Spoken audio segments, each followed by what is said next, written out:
Hi everyone, Alchemist here. Today I'm going to talk about numerology, its origin, and what does it really mean, and why many are obsessed with it. But I'm going to explain numerology in the occult, the meaning of the numbers, 1, 2, 3, 4, 5, 6, 7, 8, 9. But in this episode, I'm going to address number 1 only. And for each number, I'm going to make a separate episode just for you guys to understand. But what is the origin of numerology? Where does it come from? What does it really mean, and why do we use it? Why is it so important? Well, before I explain, let me remind you that this numerology have become almost mainstream nowadays, especially with New Age and spirituality talking about it and using it everywhere, which is a good thing. However, they tend to call this angel numbers. Why angel numbers? I really don't know. I thought that spirituality and New Age has nothing to do with Christianity and monotheistic religions, but it seems like New Age community is really stuck up with Christianity. They really don't know how to move on past Christianity and the original religion that they had in the beginning. So in order to make things smoother and easier, they start labeling many things with the same way that they're used to, or it's like something that's basically you're comfortable hearing all the time, so it doesn't seem too crazy. So anyway, someone at some point started calling numerology angel numbers, angels, you know. I find that very amusing. But the origin of numerology goes back all the way to Pythagoras, and it is connected to geometry. It is also connected to sacred geometry, one of my favorite tools to use and one of my main tools that I use all the time, even to channel sigils. Numbers and geometry go hand in hand. You have, for example, number 3 represented by the triangle, number 4 represented by the square, and so on and so forth. I have another episode about occult geometry and the meaning of these geometrical shapes and their connection to the numbers. So numerology and geometry are very connected. They go hand in hand. They are one thing. This goes all the way back to Pythagoras, and Pythagoras learned most of his knowledge from the Egyptians, from ancient Egypt. Pythagoras was obsessed with ancient Egypt back in ancient Greek times, and he went to Egypt and he spent there years and years, and he was an initiate in one of the Egyptian temples, and that's where he learned all of his knowledge. Not only that, Pythagoras, when he went to ancient Egypt to learn wisdom and knowledge from the Egyptians, they wouldn't accept him in the temple. They told him, no, you cannot come in. So Pythagoras was at the door of the temple, and he decided to fast for 40 days. So he fasted for 40 days at the door of the temple, of the Egyptian temple that he wanted to join. And he stayed there, and then finally, after a long period of time and after fasting for 40 days, the Egyptian priests accepted to teach him some knowledge in the temple. So Pythagoras got all of his wisdom from ancient Egypt. So numerology, this concept of numerology dates back to Pythagoras. This is probably the farthest official thing we have about the origin of numerology.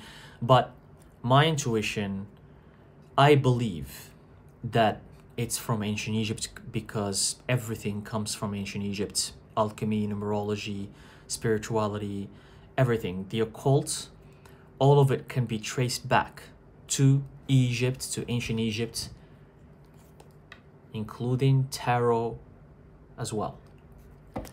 And numerology is also connected to tarot. We have 22 major arcanas, and each arcana from 1 to 22 has a number, and that number has a meaning. So today I'm going to talk about number 1 specifically. What's the meaning of number 1? So we have to simplify things in order to understand them. We have to take things to the basics. 1 is the start. It's the beginning. The series of numbers that everyone works with is basically 1 to 9. We don't have a number that go past 9. We have 10, but 10 is basically 1 and a 0 beside it. If we go 11, the same. So from 1 to 9 and past 1 to 9, it's a combination of the same numbers 1 to 9. So 1 is the start. 1 is the beginning. It's the start. It is the path of alignment. It's the one path. When you see number 1, it means that your spirits, it means that your demons are telling you that you are in alignment, that what you're doing is right for you, that basically there's just the one path that you're taking and there's no other path. 1 also represents oneness. It represents unity. It represents harmony. It represents inner peace, that peace that you feel within you. When you feel that inner peace, it usually comes as a feeling of wholeness, as a whole, right? And the whole is always one thing. It's not 2, it's not 3, it's not 4, it's not 5. It's one thing. Creation. Many monotheistic religions and other religions around the world and other dogmas and other teachings state that the whole creation of the universe or the multiverse or whatever you want to call it came from one thing. In sacred geometry, number 1 is represented by the geometrical shape of the circle, because the circle, if you think about it, is one line. It's one line that's connected with each other. The moment you start going to number 2 or 3, then the lights start separating. That's why number 3 represents the triangle. But in a circle, if you see the line, it's just one line that's connected to itself. That's why the representation is the circle. And in sacred geometry, that circle, which is oneness, represents the beginning of creation. As in, like, before everything started in the universe, in this vast universe, everything was just one thing, and then from one thing everything split up and the universe became physical, if you will, because that's why when you go to the spirit realm, you don't have a physical body, so you become one with everything. That's why when you go to the other realm, which is not physical, you can do supernatural things, you can do magical things, you can control matter. And why do you control matter? Why can you do that in the spirit realm? Because you're one with everything. You can create fire because you're one with fire. You could create water because you're one with water. You can teleport because you're one with space and time. When you go to the spirit realm, you become one with everything, and that's why you can become supernatural, and you can do like what we label as magic. You can do anything you want. That's why you can see spirits. That's why you can communicate with demons, with all of these other entities that in the physical reality cannot be seen, because the physical reality is not represented by number 1. The physical reality is represented by number 2 and 3 and 4 and so on and so forth. So in the spirit realm, there is this kind of concept of oneness. And that's why the physical body doesn't exist per se. The tangibility doesn't exist in the spirit realm. So number 1 is very important. You might see it all the time on your computer screen or your phone. Everywhere you might see 111 or 11 or just 1, you know. It doesn't have to be a series of like, oh, it has to be 3 ones, 111, or 4 times, or just 1, you know. It could be a multitude of repetitions of the same number. For me, I see that as a confirmation or an accentuation. For example, if you see number 1 just one time and it speaks to you, that means that you're aligned. That means that you're on the right path. That means you're about to understand unity, or you're about to have a union with someone you haven't seen in a long time. So all of these concepts of oneness and alignment within the one thing that's right for you, the one thing, not the two things, right? So it's very simple. If you think about it, it's not complicated, you know. The most beautiful, complex things in creation can be explained very easily and in a simple manner, which is fascinating, because it tells you how creation is actually simple. It's not complicated. But humans are the masters of complication. Humans love to complicate things. But if you go to the core, if you go to the roots of everything, you will realize that it's quite simple, that it's only us who complicate things. So number 1, if you see it, depending on how many times you see it, if you see it like 1 1 or 1 1 1 3 times, or 4 times 1 1 1 1, which is, some people call it 11 11, you can see it in the clock. That means usually that spirit, or your spirit guides, or your guardian demons, or for people who believe working with angels, or your archangels, or whoever these spirits are, it means that they're sending you synchronistic messages through those numbers. Because numerology, geometry, they are the blueprints of the universe. They are the foundation of the universe. They are the blueprints. With numbers and geometry, the universe is formed.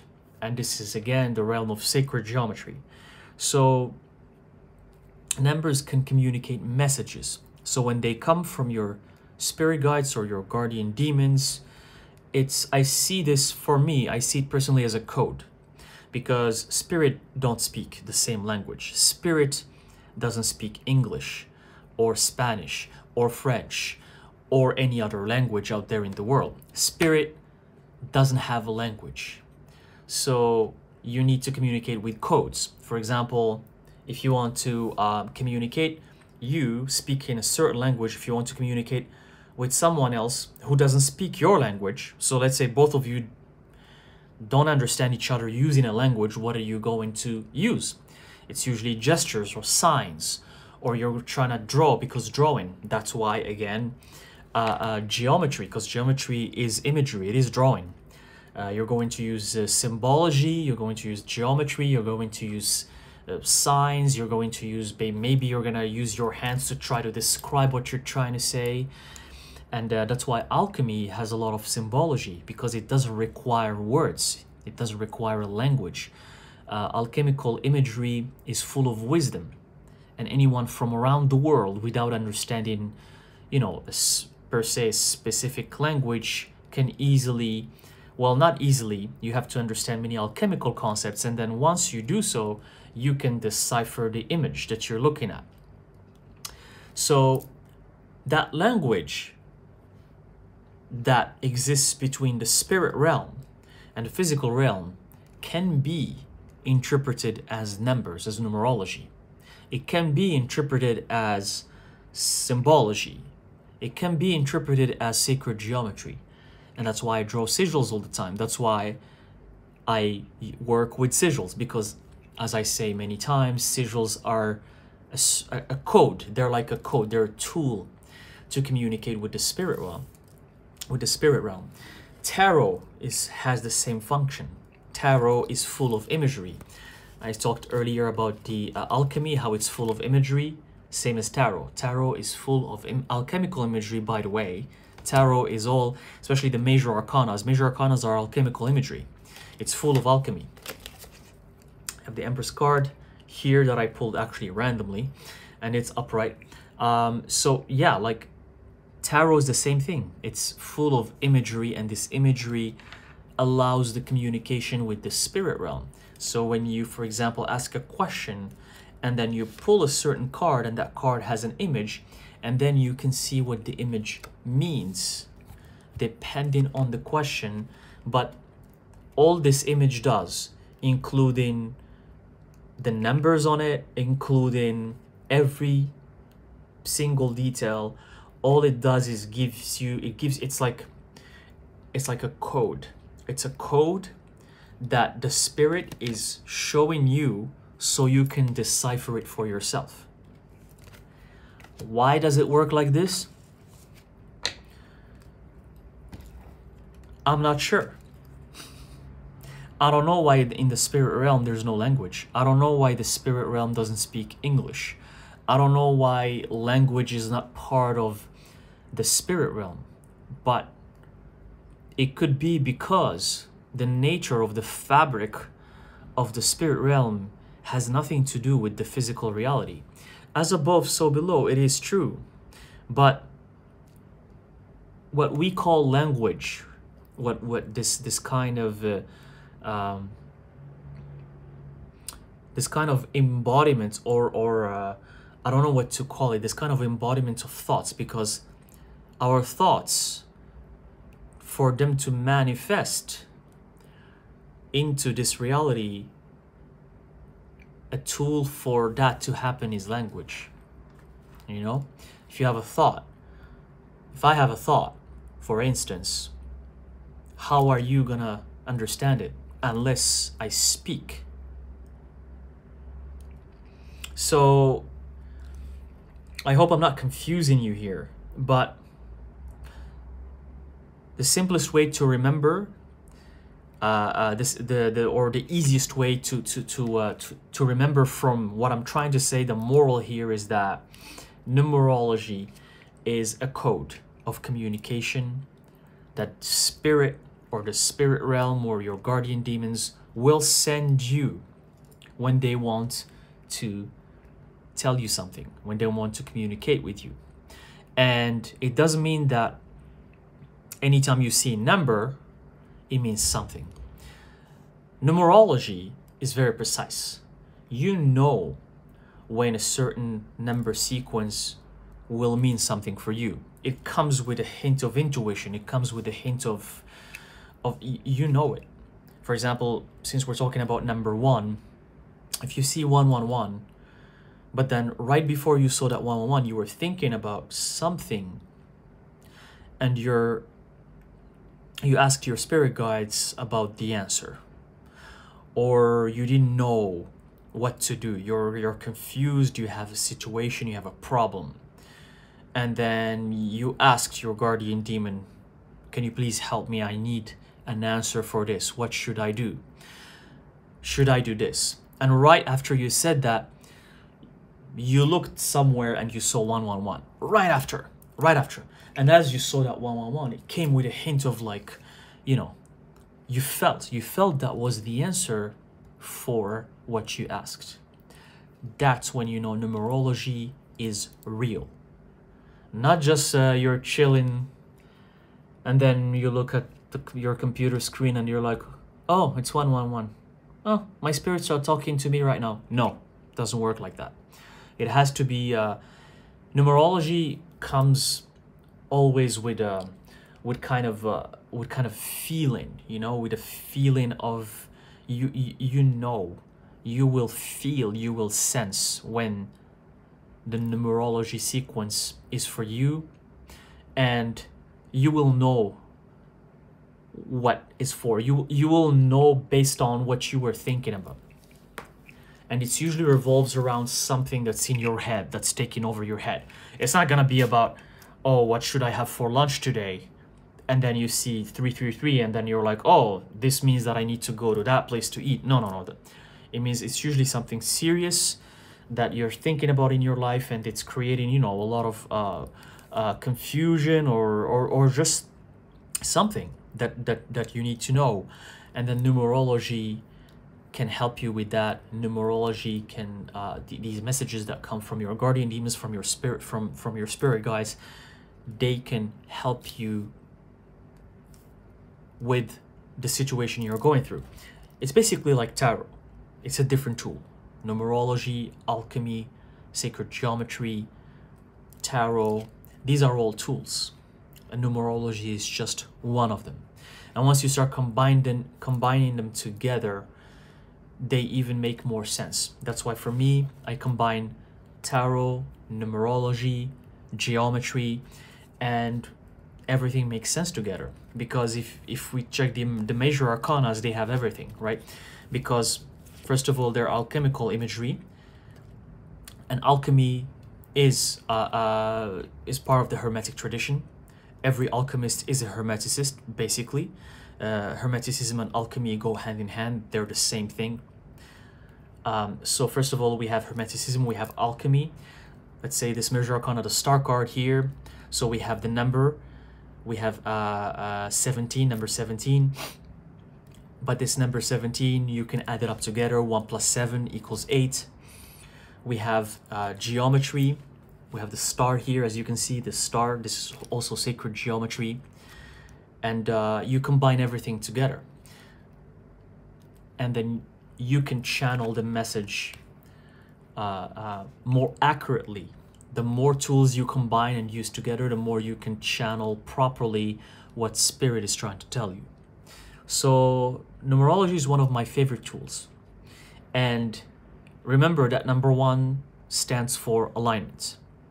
I'm going to do in other episodes the meaning of the other numbers and how to decipher them and how to use them, because each number has a specific meaning for a different situation.